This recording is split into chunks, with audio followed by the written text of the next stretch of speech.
My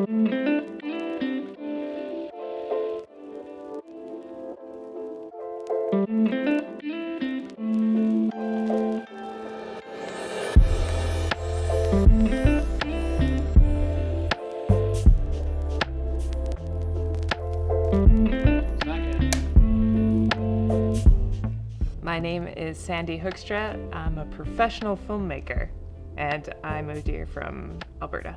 My name is Justin Boechler. I'm from Saskatoon, Saskatchewan, and I'm in professional film. My name is Rochelle Hughes. I'm a film student, and I'm from Penticton. My name is Riley Eberts. I am a student in the professional filmmaking program here in Kelowna. Previously, I was living in Vancouver Island, but I made the move to come here for school. I'm Bradman Edwards. I'm a filmmaker in training, I suppose, and I'm from Saskatoon, Saskatchewan. Prairie folk, unite! Can I take that again?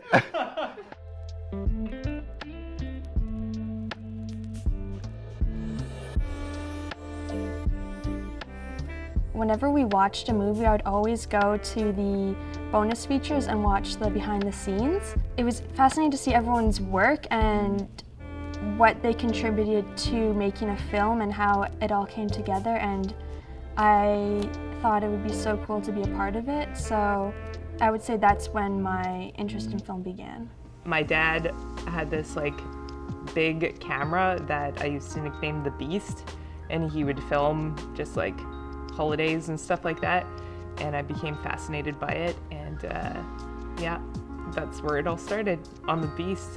He lent it to me, and I never looked back. Really just ways to pass the time. I always like to film.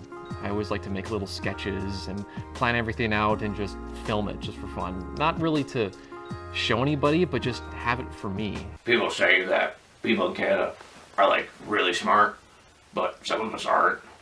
I think I am. It wasn't my best work. I've always been a big fan of movies in general, you know, the classic Spielbergs, and I'll take that back. I couldn't think of any other directors on the spot. Even in my younger years, I remember sitting at the kitchen eating lunch, and with just one of those old small box TVs with a VHS player, and we had our list of movies. We had The Lord of the Rings, Star Wars, Indiana Jones, Jaws.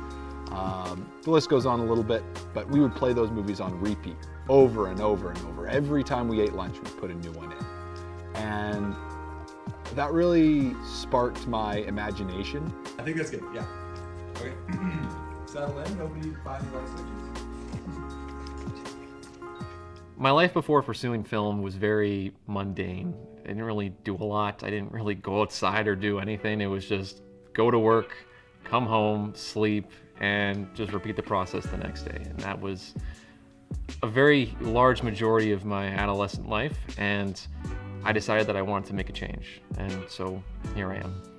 I didn't know what I wanted to do exactly out of school, so I just started working, and I decided I would just work until I kind of figured out what I wanted to do. And film was always kind of in the back of my mind, and so I might as well go after it because I have the opportunity and it is something I'm really interested in, so yeah, I decided to go to film school. Well, projects that I've worked on outside of school has been quite a variety. While in film school, we did work on a TV show. Music video, narrative. Poetic documentaries, biopics. Corporate commercials, which was interesting to learn. I basically came to film school to upgrade my technical skills. And so, yeah, it's been quite a journey. Learning the different ins and outs of each project just shows how versatile and, I guess, vast that this filmmaking industry can be. It's so unique and so different what you can do just with a camera. And not even just a camera, but just the different types of people working on projects to come together to make something completely original. It's so interesting. Okay, do some crazy stuff. Do some crazy things. Do some crazy zany Some of my favorite moments would probably be any time we had a good laugh. Stupid. Of course, like filming our narrative films, that was a lot of fun. So many people are so talented here, and just to collaborate with them and see their vision come to life and learn from them being on set, I really, really love that. Everyone's narrative was so unique in their storytelling, and so it was really nice to be able to work on different projects with different, with different like creative directions. Guys. What was it? That's a wrap with Q5! That's right! Our 48-hour exam, I really enjoyed that one. What was really neat with that one was we did a one-take shot. That was really fun to kind of problem solve and figure out how we would get this shot all in one take, because originally it was supposed to be multiple different shots, and then we had the idea of let's just put it all together and in one take, and I really enjoyed that challenge. The one thing I didn't like about this one here is on you, it was a little bit soft at the start. Throughout school, having those like kind of timed exam, really seeing what we've created in that short time of frame and being like, wow, that was super high achieving, and we pulled it off. It was a really great moment for me because I felt like we all really came together and then made something awesome. It was awesome. It wasn't even really explained, it just kind of happened. I liked it. One of my favorite moments in school here and on a production, I co-directed a production with Benjamin Armstrong, and the first day of filming it, we had a sequence where two bank robbers are running down an alleyway. And when we first set it up, and we had them in costume, we had all our cameras set up, and we did a rehearsal, I'll never forget it. It looked like a high-budget movie. Money fell out! Money fell out! Money fell out! And my mind was blown. We created that. We did that. And I was blown away. That's all I can say. I was blown away. It looked so good. Pre-production has been a huge learning curve for a lot of people, including myself. Like, the more pre-production you put into a production, the smoother it goes. So I would say definitely that is one thing that has been a huge learning curve, but very beneficial.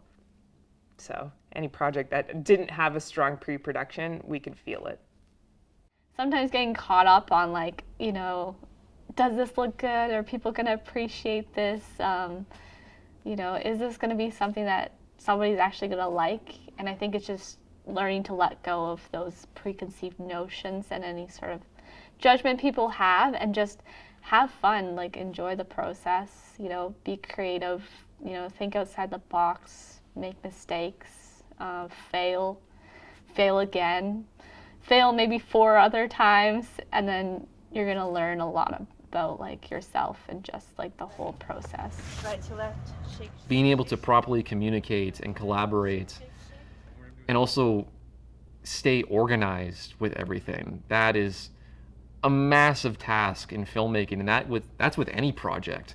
You need to make sure you're on top of everything, because if you're not, things fall through the cracks really, really quickly, and it falls apart. So you need to have a good team to rely on, so then everything is well structured and up to scale, because if not... Sometimes you need to learn to set aside your own ego, set aside your own ideas, and understand that someone else might have better ideas. And when you have that community that is able to speak their mind and articulate their ideas, then it's just, productions are better for it. Especially when we're all in a learning environment where none of us are professionals. None of us really know 100% what we're doing. So hearing those perspectives really helps a production. I have two thoughts going through my mind. Okay. We get two different variations of the shot. Okay. One, we get the whole thing of him and the edge of the door. Being in a position of directing and control of creative projects has made me realize what we're all capable of. And being in those high stakes moments where we need to get a project done with a set amount of time has put me in a position to really think about what I want to do. And I say it really helped me. I've been making films for quite a while, but they've never been the best quality.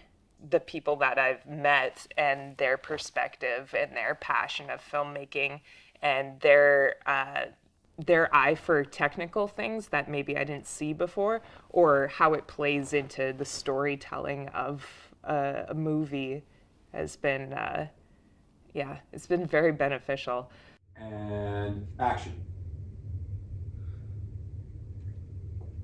There's always a story that's worth telling.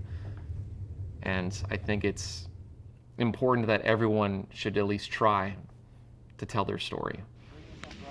We're gonna put all the gear underneath this and then walk. When I first came to school here, I knew nothing. I didn't know how to turn on a camera. I didn't know how to frame a shot. I didn't know the differences between lenses. I didn't know different types of lights, Kelvin scales, you know, all these different things. I knew nothing. And the amount I've learned in the past 18 months is mind-boggling to me. I would have never thought I could do that. I think it's good. He goes out of focus and the car's out of focus as he drives off. You don't want to. I think what I've learned is that I have passion for this is a big one. I think like I have this kind of reinvigorated excitement to constantly be learning new things, and the world of film is just something that I'm always watching movies. I'm always trying to like research something. I'm always trying to like push the envelope or push the ideas of like what would be wrong or right. So for me, I feel like it really helped bring out the creative side of me that I felt kind of was negated when I was doing like a 9-to-5 job. And I really enjoy that. I really feel like I've grown as like a person, and I feel like I'm also more excited about getting together with other creatives and working more collaboratively and kind of developing a career, and it just made me feel like this is what I want to do. I want to make film with friends, and I want to do corporate film, I want to do narrative film, I want to do documentary film, all of the above, as long as I'm surrounded by people that I love working with. My perspective from sociology, a background in sociology, has changed my perspective on the world a little bit. It's made me really think critically about our systems and the things that we deem as a necessary part of our world, or things that we can't change. I want to create content that lets people learn for themselves that that's the case, that things can change. Nothing's set in stone. All of our systems are humanly created, so humans can change them. I want to create something that will at least inspire someone, because people inspire people, and I think to have filmmaking as one of the means to do that is super cool. Keep him in the middle. Back to position one. Yeah. It's difficult when you're struggling with something internally and you can't quite articulate what it is. And I hope that whatever it is that I create in the future, that it will make people think, and it will make people understand that whatever it is that they're going through should be talked about and recognized, and that people are there to support them with whatever it is that they're going through. I guess what I hope to create is just something to make people think just a little bit more. Justin, next time we go to a party. At first, don't make things for other people. Make things for yourself. And then once you show those things that you've made for yourself to other people, you start to recognize how much people appreciate whatever it is that you're doing. and you find a community and you find a group of people that you like and that you can relate to, and then that's how you get inspiration to do more of what you want to do. It's never too late to go back to school, and it's never too late to change your careers. People just sometimes get comfortable in their 9-to-5s, and they just kind of are like, oh, whatever, I'll just deal with the fact that I'm just unhappy in my job. I need to pay mortgage payments, I need to make money, it doesn't matter, or whatever. I think the big thing I ask people is like, just don't be afraid of being afraid. Don't be afraid of being uncomfortable. I think those are all important things of life, and sometimes being scared is a good thing. Don't dip your toes, jump in, but also be aware that filmmaking is hard work and you have to be passionate about it. And just remember why you started, because if you forget that, you'll probably check out. It's hard and it's a journey, and there's a lot of ups and there's a lot of downs. And when you hit those ups, those highs, it makes it all worth it. But when you're down in the depths, you have to remember why you're there and why you're doing what you're doing in order to overcome anything. So.